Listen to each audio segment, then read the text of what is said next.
ശരി, എന്തായാലും മറ്റു വാർത്തകൾ കൂടെ നോക്കാം. ഇ ഡി ഉദ്യോഗസ്ഥൻ പ്രതിയായ വിജിലൻസ് കേസിൽ മുഖ്യപ്രതി ശേഖർ കുമാറിനെതിരെ തെളിവുകൾ ശേഖരിച്ച വിജിലൻസ്.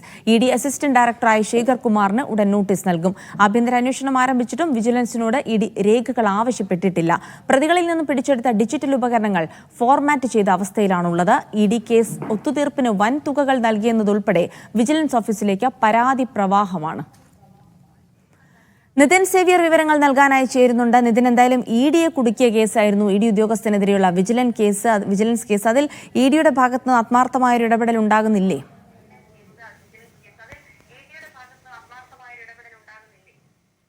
തീർച്ചയായും അങ്ങനെ തന്നെയാണ് കരുതേണ്ടത്. ഈ അന്വേഷണം വന്ന് മൂന്നാം ദിനം ഈ റിമാൻഡ് റിപ്പോർട്ട് സമർപ്പിച്ച് മൂന്നാം ദിവസം ഇ ഡി ഒരു പത്രക്കുറിപ്പ് ഇറക്കിയിരുന്നു. അതിൽ ഈ പരാതിക്കാരനെ അനീഷ് ബാബുവിനെതിരെ കുറേ കാര്യങ്ങളായിരുന്നു പറഞ്ഞിരുന്നത്. അതിന് ഏറ്റവും ഒടുവിൽ ഈ അന്വേഷണവുമായി സഹകരിക്കുമെന്നും അഴിമതിക്കെതിരെ പോരാടുമെന്നും ഒപ്പം വിജിലൻസിനോട് ഈ രേഖകളും തെളിവുകളും ഒക്കെ ആവശ്യപ്പെടുമെന്നും പറഞ്ഞിരുന്നു. പക്ഷേ ഈ ആഭ്യന്തര അന്വേഷണം ഇ ഡി തുടങ്ങിയിട്ടുണ്ട്. പക്ഷേ അപ്പോഴും ഈ വിജിലൻസിനോട് ഒരു തരത്തിലുമുള്ള രേഖകൾ ആവശ്യപ്പെട്ടിട്ടില്ല. വിജിലൻസിന് ഇതുവരെ ഇ ഡി എൻഫോഴ്സ്മെന്റ് ഡയറക്ടറേറ്റിൽ നിന്നും ആരും ബന്ധപ്പെട്ടിട്ടില്ല. കൊച്ചിയിലെ തന്നെ ഒരു ഉയർന്ന ഉദ്യോഗസ്ഥൻ, ഒരു ഡെപ്യൂട്ടി ഡയറക്ടറാണ് ഈ പരാതി അന്വേഷിക്കുന്നത്. അപ്പോൾ സ്വന്തം സഹപ്രവർത്തനെതിരായ പരാതി അന്വേഷിക്കുന്നതിന് ഇ ഡിക്ക് എന്തെങ്കിലും പ്രശ്നമുണ്ടോ, അല്ലെങ്കിൽ അത് മനഃപൂർവ്വം കാലതാമസം ഉണ്ടാക്കുന്നതാണോ എന്നൊക്കെ സംശയമുണ്ട്. ഏതായാലും ഈ ആഭ്യന്തര അന്വേഷണം ആരംഭിച്ചെങ്കിലും വിജിലൻസുമായി ഒരു തരത്തിലും എൻഫോഴ്സ്മെന്റ് ഡയറക്ടറേറ്റ് ഇതുവരെ ബന്ധപ്പെട്ടിട്ടില്ല. ഏതായാലും വിജിലൻസിന്റെ അന്വേഷണം അത് കാര്യക്ഷമമായി തന്നെയാണ് മുന്നോട്ട് പോകുന്നത്. ഇ ഡി ഉദ്യോഗസ്ഥനെതിരെ പരമാവധി തെളിവുകൾ അവർ ശേഖരിക്കുന്നുണ്ട്. ഡിജിറ്റൽ തെളിവുകളും മറ്റ് തെളിവുകളും എല്ലാം തന്നെ ശേഖരിക്കുന്നുണ്ട്. അതിനുശേഷം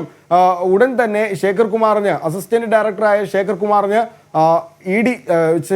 വിജിലൻസ് നോട്ടീസ് നൽകുമെന്ന് തന്നെയാണ് നമുക്ക് മനസ്സിലാകുന്നത്. എത്രയും വേഗം തന്നെ അദ്ദേഹത്തെ വിളിച്ചു വരുത്തി ചോദ്യം ചെയ്യാനുള്ള നീക്കത്തിലേക്കാണ് വിജിലൻസ് പോകുന്നത്. മറ്റൊരു പ്രധാനപ്പെട്ട കാര്യം, ഈ നിലവിൽ അറസ്റ്റിലായിട്ടുള്ള 3 പേർ, ഇവർ 3 പേരുടെയും മൊഴി അത് ശേഖർ കുമാറിന് എതിരാണ്. ഇടനിലക്കാരനായ വിൽസനും മുകേഷും ഒപ്പം ചാർട്ടേഡ് അക്കൗണ്ടന്റായ രഞ്ജിത്ത് വാര്യരും നൽകിയിരിക്കുന്ന മൊഴി അത് ഇയാൾക്ക് ശേഖർ കുമാറിന് കൃത്യമായി എതിരായുള്ള മൊഴിയാണ്. അതുകൊണ്ട് തന്നെ ഒപ്പം തന്നെ മറ്റ് തെളിവുകൾ കൂടി, മൊഴി മാത്രം വെച്ച് മുന്നോട്ട് പോകേണ്ടതില്ല എന്നാണ് തീരുമാനം. മറ്റ് തെളിവുകൾ കൂടി കിട്ടിയ ശേഷം മാത്രം ഇയാളെ പിടിച്ചാൽ മതി എന്നായിരുന്നു വിജിലൻസിന്റെ ഒരു തീരുമാനം. ഏതായാലും അപ്പോൾ കൂടുതൽ തെളിവുകളൊക്കെ തന്നെ ഈ വിജിലൻസ് ശേഖരിച്ചിട്ടുണ്ട് എന്നാണ് മനസ്സിലാക്കുന്നത്. ഒപ്പം വിജിലൻസിൽ കഴിഞ്ഞ കുറേ ദിവസങ്ങളായി ഒരുപാട് പരാതികൾ വരുന്നുണ്ട്. അതിൽ പലതും വലിയ തുകകൾ നൽകി എന്ന പരാതിയാണ്. പക്ഷേ പരാതിയുമായി മുന്നോട്ട് പോകാൻ പലരും തയ്യാറാകുന്നില്ല എന്നതാണ് വിജിലൻസിനെ പ്രതിസന്ധിയിലാക്കുന്നത്. പക്ഷേ അപ്പോഴും നിരവധി പേർ വിജിലൻസിനെ ബന്ധപ്പെടുന്നുണ്ട്. വലിയ തുകകൾ ഇ ഡിക്ക് കൈക്കൂലിയായി നൽകി, കേസ് ഒതുക്കി തീർക്കാൻ കൈക്കൂലിയായി നൽകി എന്ന വാർത്തയും വിജിലൻസിന് ലഭിക്കുന്നുണ്ട്. മറ്റൊരു പ്രധാനപ്പെട്ട കാര്യം, ഇവരിൽ നിന്ന് പിടിച്ചെടുത്ത മൊബൈൽ ഫോണുകളും